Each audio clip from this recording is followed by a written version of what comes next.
There's a reason we are showing you this.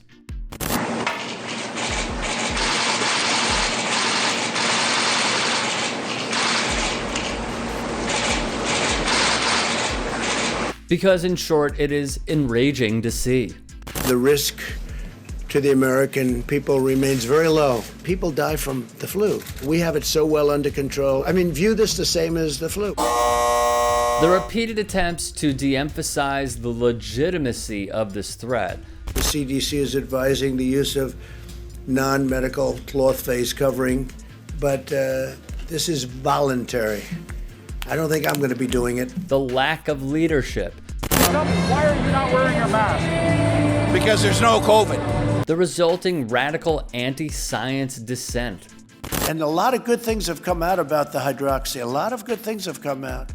Well, no, I forget. Hydrochloroquinic, something. I can't pronounce it. It was an ominous sign. President Trump retweeting last night an attack on Dr. Anthony Fauci. The original tweet including the hashtag time to fire Fauci.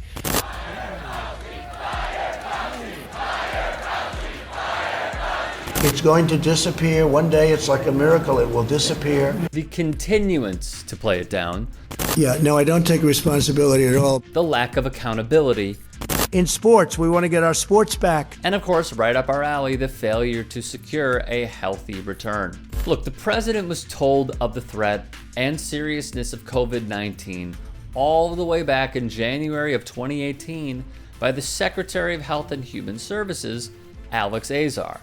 As much as he claimed he wanted sports to return, per the usual, it's all lip service. After all, the majority of National Football League owners backed Donald Trump. In return, they received a lackadaisical response and admission to games being slim to none for fans of their favorite teams.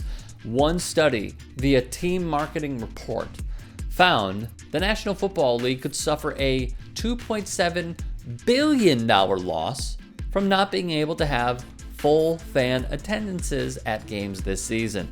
My administration will take all necessary steps to safeguard our citizens from this threat. Every team is suffering, including the small-town Green Bay Packers owned by the city, which draws massive tourism. Think of Lambeau Field like Wrigley Field. Its historic nature is a must-see in sports, a bucket list for NFL fans. Unfortunately, they, like many others, were hit hard through Trump's inaction. I wanted to always play it down. Back in June, minor league baseball had to close shop due to the pandemic. It was a devastating blow. As the Los Angeles Times put it, minor league baseball has been ravaged to the brink of extinction. The Hill wrote back in August. As a result, minor league baseball teams face a minimum of 18 to 21 months without this income. The financial consequences could doom many of the 160 teams that currently exist. The latest numbers are troubling. Teams going under as the clubs have trimmed from 160 to 120. I'm happy to be a part of one of the biggest sports in the world, and that's the game of basketball. When the NBA returned, they returned to an isolated location, the Disney bubble in Orlando, Florida. Even as Trump truly gets hard from talking about how much money he claims to bring in through shady deal making, the syllabus for his tenure as a failed businessman, he truly did defund sports, just like the NFL. TMR estimates the NBA, which completed the bulk of its 2019-20 regular season before the pandemic halted play in March, lost $694 million from 258 canceled regular season games. High school seniors did not get their finale. Small-town businesses on collegiate campuses that support the teams and their fans went under.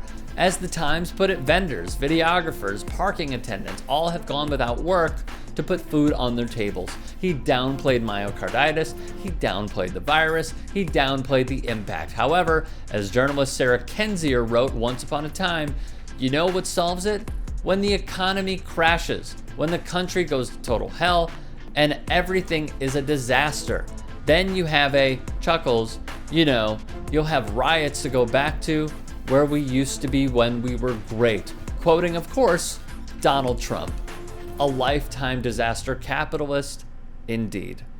If you'd like to hear more thought-provoking content like TYT Sports on Facebook and to help in my journey To keep media independent, go to tyt.com/Rick.